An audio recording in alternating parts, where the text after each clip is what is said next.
toast porté dans un banquet national des Gallois et des Bretons, à Abergavenny, dans le pays de Galles.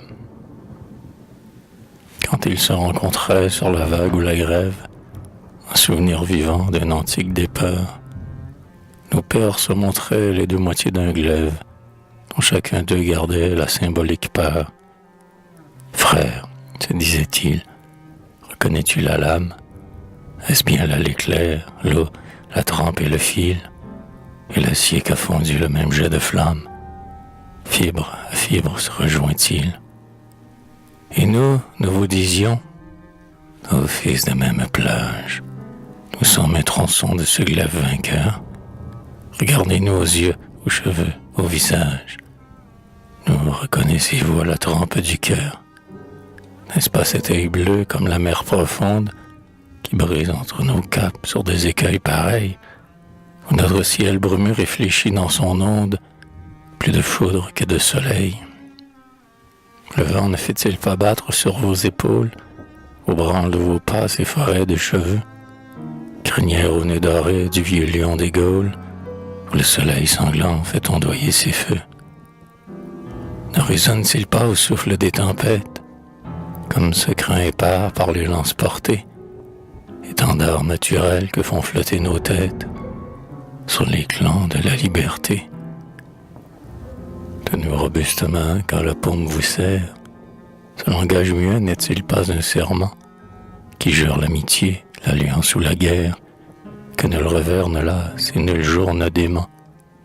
Nos langues, ou le bruit de nos grèves de mine, ne vibrent-elles pas rudes du même son, ainsi que deux métaux nés dans la même mine rendent l'accord à l'unisson? Ne nous jouons-nous pas où le dauphin se joue? Entrelaçons-nous pas comme d'humbles roseaux le pain durci du pôle aux chaînes qui le nouent, pour nous bercer au vent dans les vallons des eaux? N'emprisonnons-nous pas dans la toile sonore l'aile de la tempête, et sur les flots amers n'aimons-nous pas avoir le jour nomade éclore de toutes les vagues des mers?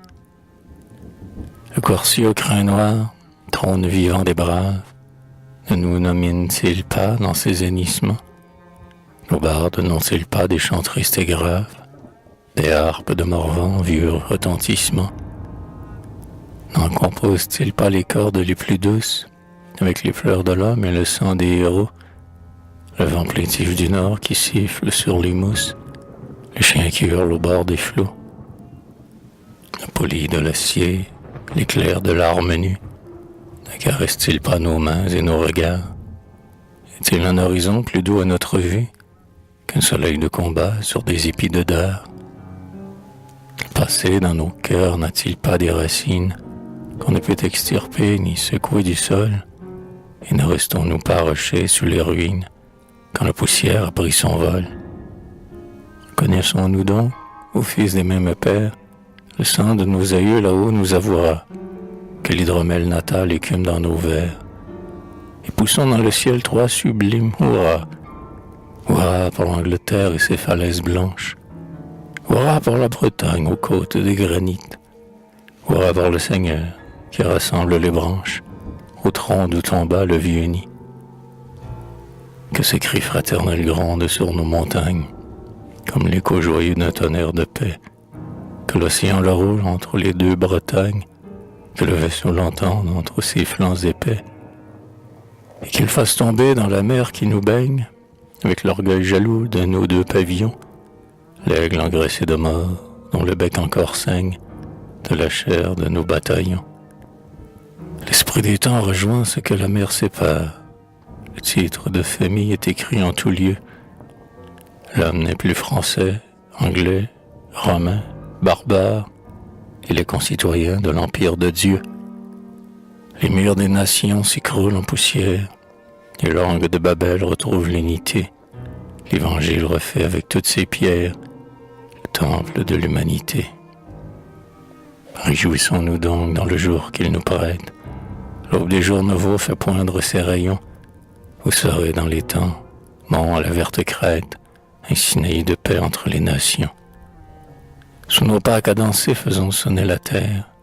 Jetons nos gants de fer et donnons-nous la main. C'est nous qui conduisons aux conquêtes du Père, les colonnes du genre humain. Dans le drame des temps, nous avons deux grands rôles.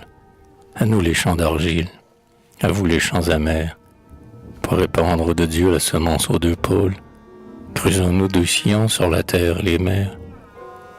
Dans toute glèbe humaine où sa race fourmille, premier-né d'Occident à la neuve clarté, marchons, distribuant l'immense famille, Dieu, la paix et la liberté. Dans notre coupe pleine où l'eau du ciel déborde, désaltérés déjà buvons aux nations. Île ou continent, que l'onde entoure au borde, ayez part sous le ciel à nos libations. Ouais, buvons, et passons notre coupe à la ronde, aux convives nouveaux du festin éternel, faisant boire après nous tous les peuples du monde, dans le calice fraternel.